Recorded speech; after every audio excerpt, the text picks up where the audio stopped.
अखबार बेचने वाले लड़के से भारत के राष्ट्रपति तक डॉक्टर एपीजे अब्दुल कलाम की प्रेरणादायक कहानी। क्या आप यकीन करेंगे कि एक ऐसा लड़का जो बचपन में अपने परिवार की मदद के लिए अखबार बेचता था, एक दिन भारत का राष्ट्रपति बनेगा? क्या किसी ने सोचा था? आप लोग खुद सोच के देखिए, क्या किसी ने सोचा था कि जो अखबार बेचने वाला व्यक्ति है वो कल को भारत का राष्ट्रपति बनेगा? किसने सोचा था? नहीं। क्या गरीबी किसी इंसान के सपने को रोक सकती है? क्या गरीबी किसी इंसान के सपने को रोक सकती है? या बिना किसी बड़े परिवार, पैसे या राजनीतिक बैकग्राउंड के कोई व्यक्ति देश का सबसे सम्मानित नागरिक बन सकता है? और सबसे बड़ा सवाल, अगर कलाम साहब हार मान लेते तो क्या भारत को मिसाइल मैन ऑफ इंडिया मिलते? कभी नहीं मिलते। आज की यह कहानी सिर्फ एक महान वैज्ञानिक की नहीं है, बल्कि उस इंसान की है जिसने पूरी दुनिया को सिखाया कि सपने वो नहीं होते जो आप सोते समय देखते हैं, सपने वो होते हैं जो आपको सोने नहीं देता। राइट? तो आइए जानते हैं एक ऐसे व्यक्ति की कहानी जिसने संघर्ष को अपनी ताकत बनाया और करोड़ों लोगों की प्रेरणा बन गया। तो एक साधारण परिवार में जन्म लिए डॉक्टर एपीजे अब्दुल कलाम का जन्म 15 अक्टूबर 1931 को भारत के दक्षिणी राज्य तमिलनाडु के रामेश्वरम नामक छोटे से द्वीप नगर में हुआ। उनका पूरा नाम था अबुल पाकिज जलालुद्दीन अब्दुल कलाम। उनके पिता एक नाविक थे, नाव चलाते थे, और परिवार आर्थिक रूप से साधारण था, है ना, आर्थिक रूप से तंगी था। ना कोई बड़ी संपत्ति थी, ना कोई राजनीतिक शक्ति और ना कोई विशेष सुविधाएं, लेकिन एक चीज थी, बड़े सपने देखने की हिम्मत। तो लाइफ लेसन क्या है इसमें कि आज कई लोग कहते हैं कि मेरे पास संसाधन नहीं है, लेकिन कलाम साहब की जिंदगी हमें बताती है कि संसाधनों की कमी सफलता को नहीं रोकती, सोच की कमी रोकती है ना। संसाधनों की कमी सफलता को नहीं रोकती, सोच की कमी से रुकती है ना। अखबार बेचने वाला लड़का दूसरे विश्व युद्ध में, है ना, सेकेंड वर्ल्ड वॉर के समय उनके परिवार की आर्थिक स्थिति और कठिन हो गई, है ना, और विषम परिस्थितियां आने लगी। छोटी उम्र में ही कलाम साहब सुबह अखबार बांटने का काम करना शुरू कर देते थे। सोचिए, जब दूसरे बच्चे ग्राउंड में खेल रहे थे वह काम कर रहे थे, अब दूसरे आराम कर रहे थे, है ना। जब दूसरे आराम कर रहे थे, कहने का मतलब जब दूसरे आराम कर रहे थे वह अपने परिवार की मदद कर रहे थे। लेकिन यहाँ सबसे महत्वपूर्ण बात क्या है कि उन्होंने कभी भी शिकायत नहीं की, उन्होंने कठिनाइयों को बहाना नहीं बनाया, उन्होंने उन्हें सीढ़ी बनाया और आगे बढ़े, है ना। अगर आपके ऊपर इतनी जिम्मेदारियां होती तो क्या आप अपने सपनों को जीवित रख पाते या हालात के सामने हार मान लेते? शिक्षा के प्रति अद्भुत समर्पण। गरीबी के बावजूद कलाम साहब पढ़ाई को कभी छोड़े नहीं, क्योंकि उनको पढ़ाई में बहुत रुचि थी।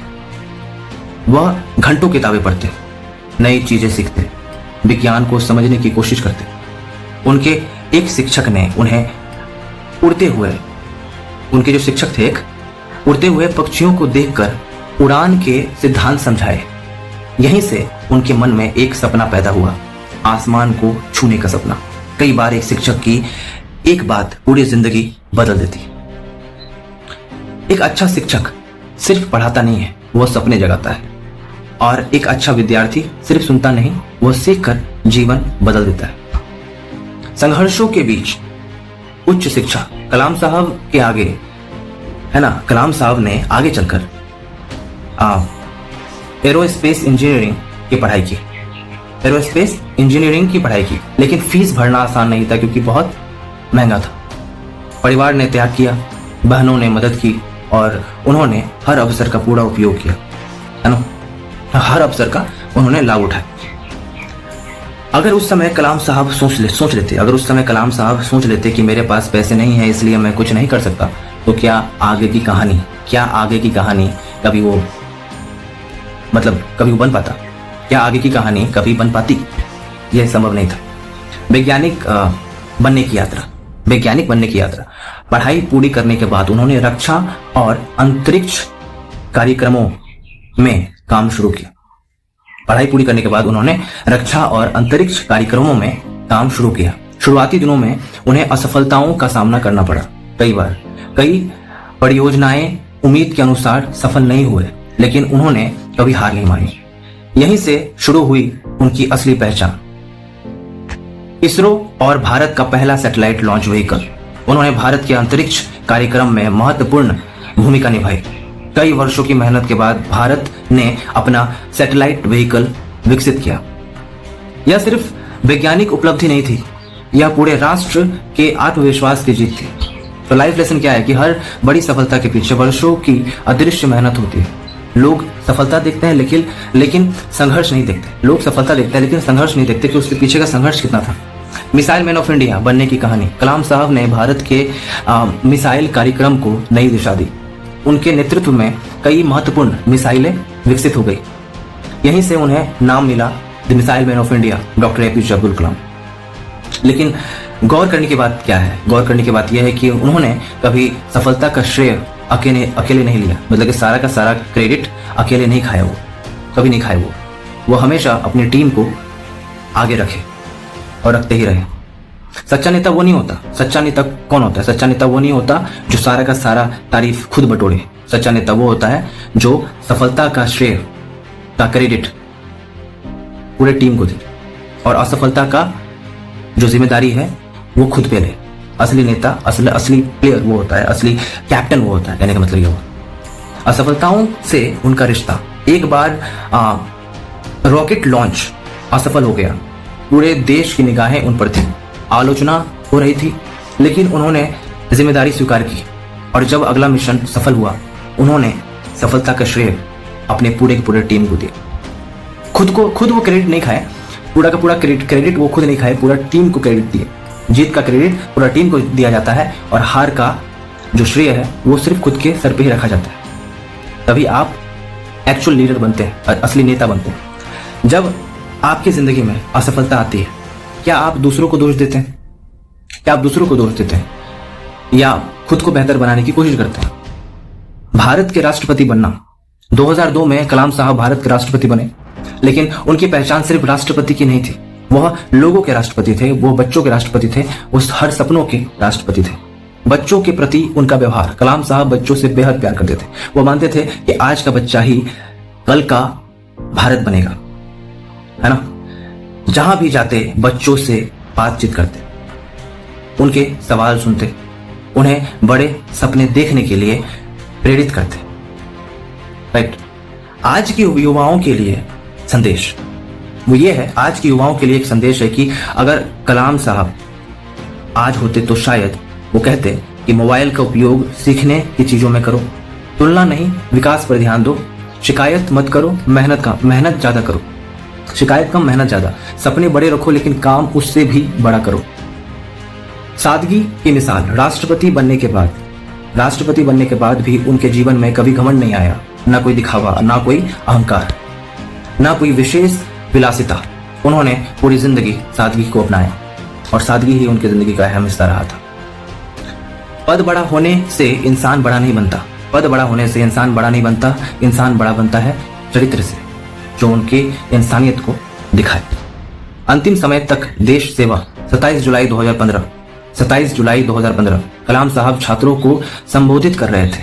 वह युवाओं को प्रेरित कर रहे थे और उसी दौरान उन्हें दिल का दौरा पड़ गया। मतलब हार्ट अटैक आ गया। उन्होंने अपनी आखिरी सांस भी वही काम करते हुए लिए जिसे वो सबसे ज्यादा प्यार करते थे, युवाओं को प्रेरित करना। सबसे बड़ी सीख कलाम साहब हम सबको दी है, वो ये है कि गरीबी कमजोरी नहीं है, असफलता अंत नहीं है, सपने देखना जरूरी है, अनुशासन सफलता की नींव है, ज्ञान सबसे बड़ी शक्ति है, विनम्रता महानता की पहचान है, राष्ट्र पहले है, स्वयं बाद में। आज के युवाओं के लिए 10 पावरफुल लेसन जो बहुत इंपॉर्टेंट है। बड़े सपने देखो, छोटे सपने इंसान को छोटा बना देता है। सीखना कभी मत छोड़ो। डिग्री खत्म हो जाती है लेकिन सीखना कभी खत्म नहीं होती। राइट। असफलता से मत डरो, हर असफलता एक नई शिक्षा है। समय का सम्मान करो। समय बर्बाद करना जीवन बर्बाद करने के बराबर होता है। माता पिता का सम्मान करो, उनके त्याग की कोई कीमत नहीं है। अच्छे मित्र चुनो, आपका भविष्य आपके वातावरण से ही बनता है और वहीं से शुरू होती है। ईमानदार बनो, है ना, ईमानदारी बनाए रखो। चरित्र खोकर मिली सफलता भी हार होता है ना। हम अगर चरित्र खो दें और फिर सफलता मिले तो उसको हम जीत नहीं कहेंगे, उसको हम हारी कहेंगे। स्वास्थ्य का ध्यान रखो। कमजोर शरीर बड़े सपनों को मतलब कि कमजोर शरीर बड़े सपनों का बोझ नहीं उठा सकता। देश के लिए सोचो, सिर्फ अपने लिए नहीं, समाज के लिए भी सोचो। कभी हार मत मानो, क्योंकि शायद अगली कोशिश ही आपकी सबसे बड़ी सफलता हो। तो the conclusion of the point, इसका निष्कर्ष क्या है कि इस तमाम बातों का, एक गरीब परिवार का लड़का, कहने का मतलब यह था कि एक गरीब परिवार का लड़का जो सुबह अखबार बेचता था, जिसके पास पैसे नहीं थे, जिसने असफलताओं का सामना किया, वही लड़का आगे चलकर वैज्ञानिक बना, मिसाइल मैन ऑफ इंडिया और भारत के राष्ट्रपति बने। तो अब सवाल आपसे है कि क्या आपकी परिस्थितियां आपके सामने, क्या आपकी परिस्थितियां आपके सामने सपनों से बड़ी है? क्या आपकी असफलताएं आपकी मंजिल से बड़ी है? क्या आप आज से अपने जीवन को बदलने का फैसला करेंगे? याद रखिए कि आपका जन्म चाहे साधारण परिस्थितियों में हुआ हो, लेकिन आपकी सोच और कर्म तय करते हैं कि आपकी मंजिल कितनी असाधारण होगी। डॉक्टर एपीजे अब्दुल कलाम की कहानी सिर्फ उनकी नहीं है, यह हर उस व्यक्ति की कहानी है जो सपने देखने और उन्हें पूरा करने का साहस रखता है।